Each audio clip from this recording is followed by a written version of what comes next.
1:10 time. We begin the show as always. Tablets in hand. I say, gather my flock. It is time for a sermon. So let us go to the mountaintop. We live in an amazing, amazing world, and it's wasted on the crappiest generation of just spoiled idiots.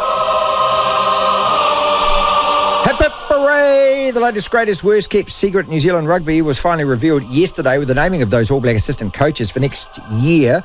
And again, like everything to do with NZR, we already knew, mate! You're telling us anything we didn't know, mate. So no pomp, no fanfare, no great celebration for an occasion which I believe should be. But again, this is the awkwardness that New Zealand Rugby and the CEO, Mark Robinson, have created, an atmosphere of utter weirdness. Are we meant to be all excited, anticipatory, delighted at these appointments? Or are we all meant to be sitting there going, oh, that's nice, we knew all that anyway, and look, let's not go too la-la because it's a bit insensitive, really, is it not?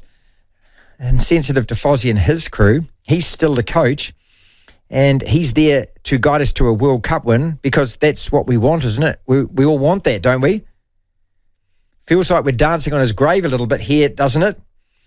So how does it all work from this point on exactly? Leo McDonald, Scott Hansen, Jason Holland, Jason Ryan. Well, he's with Fozzie at the moment, so that's even more confusing. Look, these guys have all got their day jobs to attend to, their Super Rugby franchise seasons to finish, and then what? When do they start planning for next year? Have they started already? Do they start getting together this season and begin preparation for the following June? Yeah, wouldn't that be even weirder than it is already? I know that November the 1st is the official date, but you can't tell me that they're not meeting and talking before then. One lot of All Black coaches planning for the World Cup, while another lot, next year's All Black coaches, front the media and the public and talk about the future, their plans, their players, what they're telling the board of New Zealand Rugby and how they intend to change things. See, there's a very fine line to walk here, is there not? And is any of this information, these ideas, what they come up with, any observations they make, is any of that available to the current coaching regime? Because again, we're all on the same page, right? You know, we're still all standing together as one, aren't we? Working towards the World Cup this year. We're still all focused, aren't we, on the 5 to 6 test matches that we've got to play before the World Cup together, don't we? Aren't we? Won't we? I don't know. It all seems more than a bit strange to me. It seems a bit awkward. Every time I see or hear any of this about what's to come next year, I wonder whether it is actually helpful, whether it is the right way to prepare our team for this year. Maybe it's not the distraction that I think it appears to be. Maybe it's not the knife in the back constantly for Foster and his crew that I can't help thinking that it must be. Maybe I'm reading this all wrong. Maybe it's perfectly normal and perfectly okay for a guy in a job, such an important job, such a job that we all want him to complete successfully, to know that just over there, everyone's going, oh yeah, but we want these guys, they're going to be better, those going to be better. Maybe that's just not normal in your occupation. No, I can't get my head around this.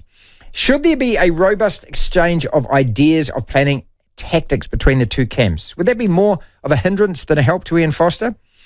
Would or should he want to hear what Scott Robertson thinks? Would he even want his help?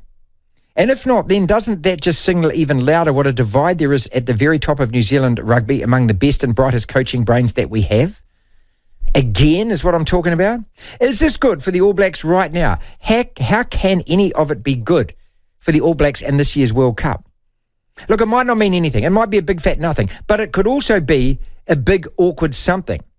Meanwhile, Netball New Zealand announced that, this was yesterday as well, that they're going to search for their new coach after the World Championships later this year.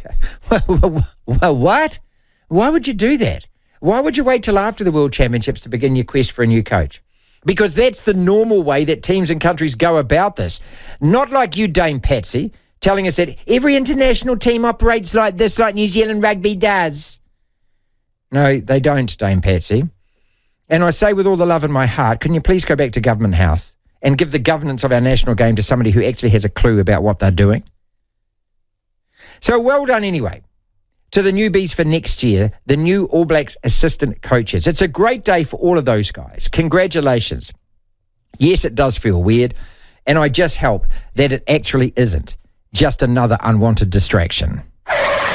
Devlin. What do you want? We want information. Information. You won't get it.